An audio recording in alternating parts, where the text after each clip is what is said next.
Kita ke informasi berikutnya. Meski jadwal kampanye masih di akhir November mendatang, sejumlah titik di Surabaya sudah dipenuhi reklame dan baliho politik para caleg dan juga bakal calon presiden.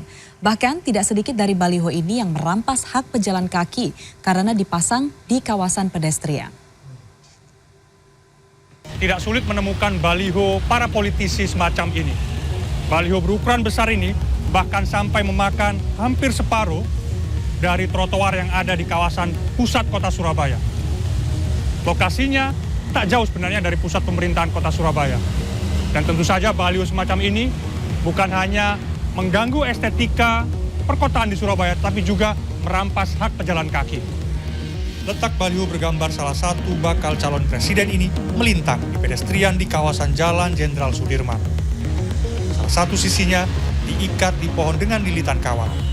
Sedangkan sisi lainnya masuk di area taman kota.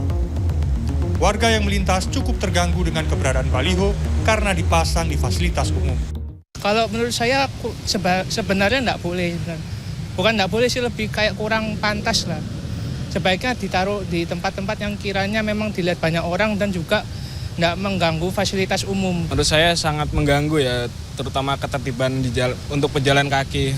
Soalnya nggak seharusnya baliho-baliho seperti ini untuk mengganggu pejalan kaki. Kepala Satpol PP Kota Surabaya, Edi Kristianto mengatakan, sudah banyak membongkar baliho politik. Ia berjanji akan kembali menelusuri lokasi-lokasi baliho yang masih terpasang. Ia menegaskan tidak ragu membongkar baliho sekalipun milik partai incumbent karena melanggar Perda nomor 5 tahun 2019 tentang penyelenggaraan reklame. Namun faktanya, baliho ini masih kokoh bercokol di fasilitas publik. Karena kita profesional, sepanjang itu melanggar terkait dengan perda, mengenai dengan jalan itu kita tertibkan. Oke, jadi kan kita harus jalin komunikasi dan penegakan perda dan situasi politik ini harus juga seiring sejalan sehingga tidak menimbulkan gejolak. Bukan hanya di Jalan Jenderal Sudirman, baliho-baliho politik tersebar di sejumlah titik. Seperti baliho di Jalan Urip Sumoharjo yang dipasang di atas trotoar.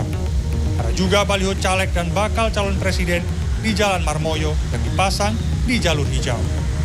Ada pula baliho yang dipasang di pengaman jembatan di Jalan Mustopo. Namun, tidak sedikit politis yang memasang wajah dirinya di papan reklame resmi. Papan reklame raksasa bermateri kampanye ini banyak ditemukan di jalan-jalan protokol. Bawaslu Kota Surabaya mengakui ada kebingungan dari Satpol PP untuk menertibkan reklame dan baliho bermuatan kampanye ini. Nah, kami menyadari bahwa mereka tidak menertibkan itu karena memang ada keraguan ya kan. Oleh karena itu kami akan segera membuat surat kepada Satpol PP untuk berkoordinasi menertibkan.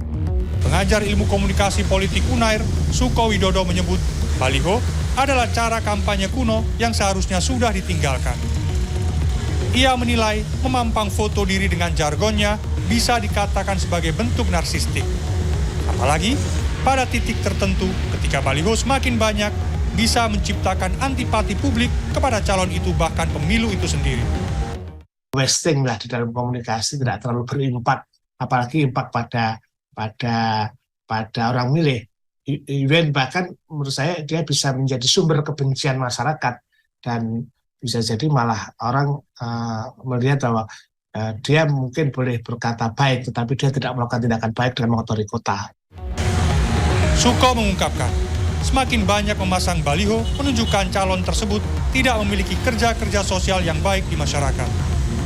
Pemerintah kota diminta tegas dan tidak ragu-ragu membongkar baliho yang ada di fasilitas umum.